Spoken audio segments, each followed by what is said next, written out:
What keeps us healthy and happy as we go through life? If you were going to invest now in your future best self, where would you put your time and your energy? There was a recent survey of millennials asking them what their most important life goals were. And over 80% said that a major life goal for them was to get rich. And another 50% of those same young adults said that another major life goal was to become famous. And we're constantly told to lean into work, to push harder and achieve more. We're given the impression that these are the things that we need to go after in order to have a good life. Pictures of entire lives, of the choices that people make and how those choices work out for them, those pictures are almost impossible to get. Most of what we know about human life, we know from asking people to remember the past. And as we know, hindsight is anything but 20/20. We forget vast amounts of what happens to us in life, and sometimes memory is downright creative. But what if we could watch entire lives as they unfold through time? What if we could study people from the time that they were teenagers all the way into old age to see what really keeps people happy and healthy? We did that. The Harvard study of adult development may be the longest study of adult life that's ever been done. For 75 years, we've tracked the lives of 724 men. Year after year, asking about their work, their home lives, their health, and of course, asking all along the way without knowing how their life stories were going to turn out. Studies like this are exceedingly rare. Almost all projects of this kind fall apart within a decade because too many people drop out of the study, or funding for the research dries up, or the researchers get distracted, or they die, and nobody moves the ball further down the field. But through a combination of luck and the persistence of several generations of researchers, this study has survived. About 60 of our original 724 men are still alive, still participating in the study, most of them in their 90s. And we are now beginning to study the more than 2,000 children of these men. And I'm the fourth director of the study.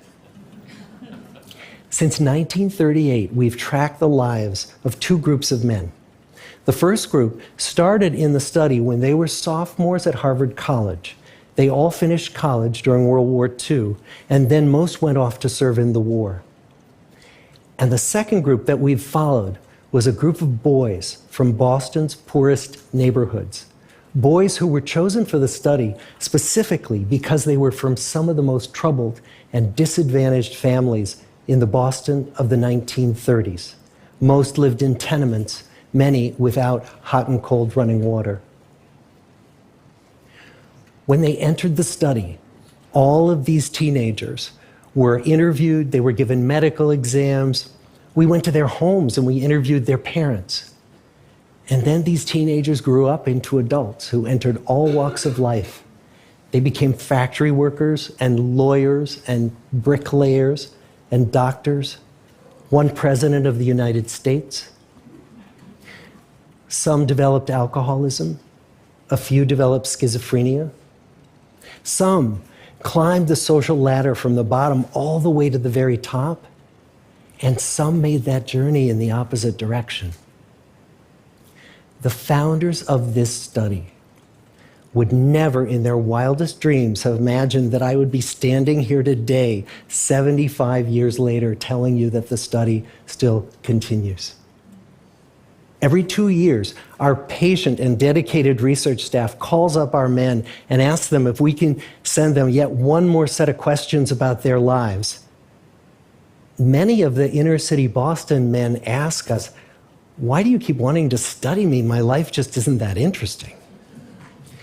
The Harvard men never asked that question.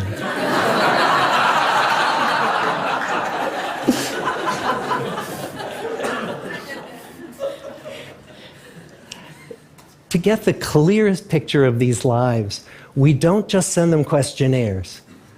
We interview them in their living rooms. We get their medical records from their doctors. We draw their blood. We scan their brains. We talk to their children. We videotape them talking with their wives about their deepest concerns. And when, about a decade ago, we finally asked the wives if they would join us as members of the study, many of the women said, it's about time. So what have we learned? What are the lessons that come from the tens of thousands of pages of information that we've generated on these lives? Well, the lessons aren't about wealth or fame or working harder and harder. The clearest message that we get from this 75-year study is this: good relationships keep us happier and healthier, period. We've learned 3 big lessons about relationships.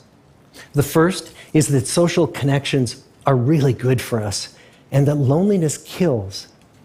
It turns out that people who are more socially connected to family, to friends, to community are happier, they're physically healthier, and they live longer than people who are less well connected. And the experience of loneliness turns out to be toxic.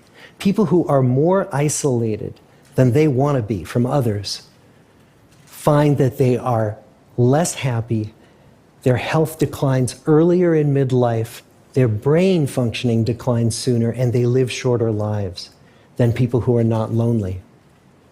And the sad fact is that at any given time, more than 1 in 5 Americans will report that they're lonely. And we know that you can be lonely in a crowd and you can be lonely in a marriage. So the second big lesson that we learned is that it's not just the number of friends you have, and it's not whether or not you're in a committed relationship, but it's the quality of your close relationships that matters. It turns out that living in the midst of conflict is really bad for our health. High conflict marriages, for example, without much affection, turn out to be very bad for our health, perhaps worse than getting divorced. And living in the midst of good, warm relationships is protective. Once we had followed our men all the way into their 80s, we wanted to look back at them at midlife and to see if we could predict who was going to grow into a happy, healthy octogenarian and who wasn't. And when we gathered together everything we knew about them at age 50, it wasn't their middle-aged cholesterol levels that predicted how they were going to grow old. It was how satisfied they were in their relationships. The people who were the most satisfied in their relationships at age 50 were the healthiest at age 80. And good, close relationships seem to buffer us from some of the slings and arrows of getting old. Our most happily partnered men and women reported in their 80s that on the days when they had more physical pain, their moods stayed just as happy. But the people who were in unhappy relationships, on the days when they reported more physical pain, it was magnified by more emotional pain. And the third big lesson that we learn about relationships and our health is that good relationships don't just protect our bodies, they protect our brains. It turns out that being in a securely attached relationship to another person in your 80s is protective. That the people who are in relationships where they really feel they can count on the other person in times of need, those people's memories stay sharper longer. And the people in relationships where they feel they really can't count on the other one, those are the people who experience earlier memory decline. And those good relationships, they don't have to be smooth all the time. Some of our octogenarian couples could bicker with each other day in and day out. But as long as they felt that they could really count on the other when the going got tough, those arguments didn't take a toll on their memories. So, this message that good, close relationships are good for our health and well-being, this is wisdom that's as old as the hills. Why is this so hard to get and so easy to ignore? Well, we're human. What we'd really like is a quick fix, something we can get that'll make our lives good and keep them that way. Relationships are messy and they're complicated, and the hard work of tending to family and friends, that's not sexy or glamorous. It's also lifelong. It never ends.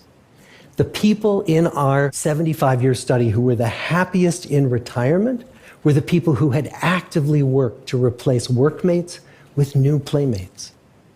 Just like the millennials in that recent survey, many of our men, when they were starting out as young adults, really believed that fame and wealth and high achievement were what they needed to go after to have a good life.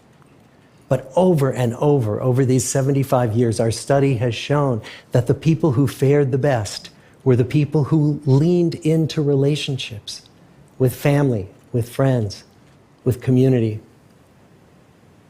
So what about you? Let's say you're 25, or you're 40, or you're 60. What might leaning into relationships even look like?